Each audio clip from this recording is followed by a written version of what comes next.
In the sweltering heat of a dusty Texas afternoon, a man shuffled into the gleaming showroom of Elite Motors, his boots caked in mud and his faded flannel shirt hanging like a tattered flag from his gaunt frame. The salesmen, crisp in their pressed suits, exchanged smirks as he approached the counter. "I'd like to buy 5 Mercedes trucks," he rasped, his voice steady but worn, like gravel under tires. The room erupted in laughter, sharp, mocking peals that echoed off the polished floors. One salesman wiped a tear from his eye. "Sure, buddy, and I'll throw in a yacht for free." But as the ragged man pulled out a crumpled envelope from his pocket, their chuckles faded into stunned silence. That day, they learned the hard way. Never underestimate a man with nothing left to lose. His name was Elias Thorne, a 58-year-old widower from the forgotten edges of Lubbock County. Once, Elias had been the backbone of his small farming community, a man whose hands could coax life from the parched earth. He and his wife, Maria, had built a modest life on their 200-acre spread, raising 2 kids and dreaming of expanding into something bigger, a sustainable farm that could weather the droughts and market crashes that plagued rural America. Maria was the heart of it all. With her infectious laugh and unyielding optimism, she'd paint pictures of their future, green fields stretching to the horizon, their children taking over one day, grandkids running through the barns. But life has a way of unraveling dreams thread by thread. It started with the drought of 2018, the worst in decades. Crops withered, loans piled up, and Elias watched helplessly as the bank foreclosed on half their land. Then came the cancer. Maria's diagnosis hit like a thunderclap. She fought for 2 years, her spirit unbroken even as her body failed. Elias sold everything they had to cover the treatments, the tractor, the livestock, even Maria's grandmother's antique ring. In the end, she slipped away in their bedroom, holding his hand, whispering, "Keep going, Eli, for the kids, for us." The kids, Sarah and Tommy, were grown by then, but the loss shattered them all. Sarah moved to Austin for a tech job, sending money when she could, but Tommy stayed, battling his own demons with alcohol after a failed marriage. Elias buried his grief in work, but the farm was a ghost of itself. He took odd jobs, fixing fences, hauling scrap, to keep the lights on. His appearance mirrored his life, ragged clothes from thrift stores, a beard gone wild, eyes hollowed by sleepless nights. Folks in town whispered about poor old Elias, the man who'd lost it all. That fateful day at Elite Motors wasn't born of whim. It was the culmination of years of quiet desperation and one audacious idea. In the lonely hours after Maria's death, Elias had tinkered in his barn, drawing on his mechanical know-how from years of jury-rigging farm equipment. He'd invented a water recycling system for arid farms, a simple, affordable device that captured rainwater, filtered it through solar-powered membranes, and distributed it efficiently via underground pipes. It wasn't fancy, but it worked. He tested it on his remaining land, turning barren patches into thriving vegetable plots. Word spread among neighboring farmers, and soon, a small venture capitalist from Dallas caught wind of it. After months of negotiations, Elias sold the patent for a life-changing sum, $2.5 million. The check arrived in that crumpled envelope, but Elias didn't rush to the bank. He wanted to prove something, not just to the world, but to himself. Those 5 Mercedes trucks, they weren't for show. He needed durable, heavy-duty vehicles to haul equipment for a new cooperative he planned to start with local farmers. A network of shared resources, using his invention to combat the droughts that had claimed so many livelihoods.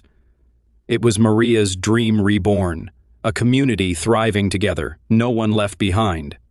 As the salesman laughed that afternoon, Elias felt the familiar sting of judgment. It wasn't the first time. Banks had turned him away for loans, old friends avoided his calls, even his own son sometimes looked at him with pity. "You think I'm joking?" Elias said calmly, sliding the envelope across the counter. Inside was the certified check, along with bank statements verifying the wire transfer. The lead salesman, a slick-haired guy named Brad, snatched it up, his smirk fading as he scanned the figures.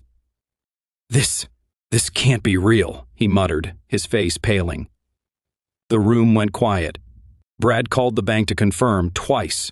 When the verification came through, the laughter turned to awkward apologies. "Sir, we didn't mean, it's just, But Elias waved them off. He wasn't there for vengeance. He was there for the trucks. As they processed the paperwork, Elias sat in the waiting area, sipping bad coffee, his mind drifting back to Maria. She'd always believed in him, even when he doubted himself. "People see the outside, Eli," she'd say, "but God sees the heart, and so do I." The deal closed that evening. Elias drove off in the first truck, the other 4 scheduled for delivery to his farm. But the real challenges were just beginning. News of the ragged millionaire spread like wildfire through Lubbock. Reporters camped out at his gate, turning his quiet victory into a spectacle. Tommy, sobered by the windfall, confronted his father. Dad, why didn't you tell us? We could have helped. Elias hugged him tight, tears in his eyes. "I needed to do this on my own, son, to prove I wasn't broken." Sarah flew in from Austin, her eyes wide at the transformation. The farm buzzed with activity as Elias rallied the neighbors, but not everyone was on board. Skeptical farmers, scarred by past failures, resisted the co-op idea. What if it flops like everything else? One grizzled old-timer grumbled at the first meeting. Elias shared his story, the droughts, the loss, the invention born from pain. "I've been where you—" "Sir," he said, his voice cracking, "laughing at me won't change the facts. This works, and together we can make it last."